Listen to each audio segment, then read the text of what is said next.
Shalom, Bapak, Ibu, Saudara-saudari yang terkasih di dalam Tuhan. Kita berjumpa kembali dalam renungan Prapaskah di hari yang ke-10.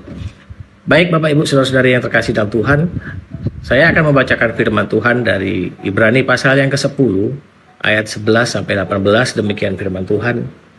Selanjutnya setiap imam melakukan tiap-tiap hari pelayanannya dan berulang-ulang mempersembahkan korban yang sama sekali tidak dapat menghapuskan dosa.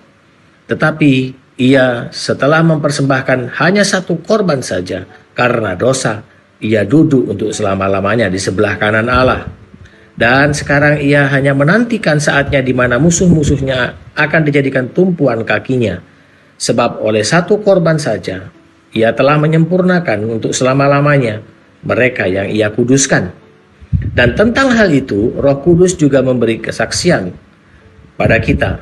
Sebab setelah ia berfirman, inilah perjanjian yang akan kuadakan dengan mereka sesudah waktu itu. Ia berfirman pula, aku akan menaruh hukumku di dalam hati mereka dan menuliskannya dalam akal budi mereka. Dan aku tidak lagi mengingat dosa-dosa dan kesalahan mereka. Jadi apabila untuk semuanya itu ada pengampunan, tidak perlu lagi dipersembahkan korban karena dosa. Tema kita pada hari yang ke-10 adalah pengorbanan Kristus sekali untuk selamanya. Saya ingin bertanya, apakah saudara pernah merasakan beberapa dorongan yang mungkin mengganggu? Seolah-olah ada sesuatu yang masih harus saudara lakukan untuk menjadi benar di hadapan Tuhan. Apakah di antara kita masih pernah mengalami hal ini atau pernah melakukan apapun yang harus kita lakukan karena kita bersalah kepada Tuhan untuk dapat pengampunan Tuhan? Mungkin kondisi ini terjadi setelah kita melakukan kesalahan ya, melakukan dosa katakan. Kemudian saudara juga merasa perlu untuk menggandakan ritual keagamaan yang saudara pikir akan dapat mengembalikan kasih karunia Tuhan. Kemudian saudara berjanji untuk membaca mungkin satu bagian Alkitab tambahan untuk pergi dan ataupun juga untuk pergi kebaktian pagi atau malam pada hari Minggu, ibadah 2 kali bahkan 3 kali. Selama mungkin 2 bulan atau 3 bulan, Tuhan, supaya aku ini bisa dapat menebus segala dosa-dosaku. Semua itu untuk menawarkan semacam pengorbanan atas dosa-dosa tersebut. Apakah saudara pernah mengalami hal ini? Kalau saudara pernah mengalami hal ini, maka bacaan kita hari ini sangat baik untuk kita renungkan bersama. Dan pesan yang dibawa adalah kabar baik yang luar biasa bagi saudara dan saya. Bahwa tidak ada lagi pengorbanan yang diperlukan atas segala dosa-dosa dan kesalahan kita. Karena pengorbanan itu sudah dilakukan Kristus satu kali untuk selamanya. Baik, di dalam Ibrani, di sini penulis mulai membandingkan apa yang dilakukan Yesus di kayu salib dengan apa yang dilakukan oleh para imam pada zaman dahulu di bangsa Israel. Seperti yang dijelaskan oleh penulis bahwa setiap hari Imam Harun harus berdiri melayani dan mempersembahkan pengorbanan di bait suci dari orang-orang yang datang membawa korban persembahan. Mereka tidak pernah duduk karena ketika mereka melakukan ritual untuk pengampunan dosa, membakar korban persembahan yang dibawa oleh seseorang, maka tidak lama lagi orang tersebut akan datang kembali membawa korban sembelihan dengan masalah yang sama, melakukan dosa. Maka mereka tetap berdiri karena pengorbanan mereka harus diulang setiap hari, setiap tahun, bahkan demi tahun. Tidak ada satupun pengorbanan dari cara lama yang dapat menghapuskan dosa, membersihkan hati kita secara permanen, atau memberikan transplantasi hati yang sangat kita butuhkan. Artinya, pengorbanan, korban sembelihan itu tidak dapat menghapus dosa. Jadi di dalam perjanjian lama sistem tabernakel, orang mengaku dosa dengan membawa korban sembelihan. Ini dianggap gagal, tidak dapat menyelesaikan, tidak dapat menghapus dosa. Karena Tuhan tidak berkenan kepada korban sembelihan. Tapi esensinya adalah Tuhan menginginkan hati manusia untuk dapat dipersembahkan kepada Dia. Apa yang Yesus lakukan sangat berbeda. Dia tinggal duduk.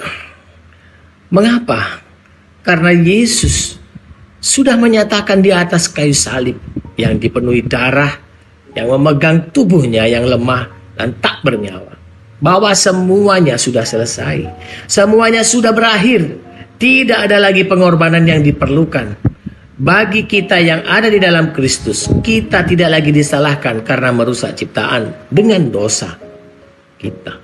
Allah tidak lagi memperhitungkan kesalahan kita karena seringkali memberontak terhadap Tuhan ketika Yesus Kristus sudah mengorbankan tubuhnya mati untuk menebus dosa saudara dan saya. Karena Allah Bapa sudah mengorbankan anaknya yang tunggal, kita tidak lagi bersalah. Karena Yesus, kita memiliki pengampunan yang kekal. Kita telah dibersihkan. Kita memiliki hati yang baru. Karena pengorbanan Yesus, Allah telah membuat kita sempurna, kudus, dan lengkap untuk selamanya. Di dalam Ibrani pasal 10 ayat yang ke-14 dikatakan demikian. Sebab oleh satu korban saja, Ia telah menyempurnakan untuk selama-lamanya mereka yang Ia kuduskan. Amin, saudara. Karena Imam Besar Agung telah mengorbankan dirinya untuk dosa-dosa kita, tindakan pemberontakan kita tidak lagi diingat oleh Allah Sang Pencipta. Dan karena pengorbanan Yesus yang penuh kasih, lemah lembut dan peduli, maka tidak ada lagi pengorbanan yang diperlukan. Apakah saudara percaya hal ini? Apakah saudara percaya bahwa semuanya sudah selesai? Atau apakah saudara masih memiliki keinginan untuk menemukan cara untuk menebus dosa saudara sendiri? Untuk entah bagaimana mendapatkan kasih karunia Tuhan atau bekerja untuk keselamatan. Mari kita pahami secara mendalam kenyataan bahwa Yesus sudah melakukannya bagi kita. Kita tidak perlu berusaha untuk mendapatkan kasih karunia Tuhan. Kita tidak perlu berperforma untuk membuat Tuhan mencintai kita lebih dari yang sudah Dia lakukan melalui salib. Kita tidak perlu bekerja untuk keselamatan, untuk menenangkan Tuhan. Imam Besar Agung kita telah turun ke dunia menjadi sama dengan manusia seperti kita, agar Dia dapat sepenuhnya mengidentifikasi diri dengan kita dan memahami kerentanan dan kelemahan kita. Semuanya itu dilakukan agar Dia dapat memberikan pengorbanan terakhir yang akhirnya akan membersihkan kita dari dosa kita dan akhirnya membuat kita menjadi baru. Semoga kita ingat dengan mendalam di dalam masa prapaskah ini bahwa Yesus benar-benar telah membayar lunas semuanya, dan semua itu adalah miliknya yang diberikannya kepada kita semua yang percaya kepada Yesus Sang Penebus. Amin.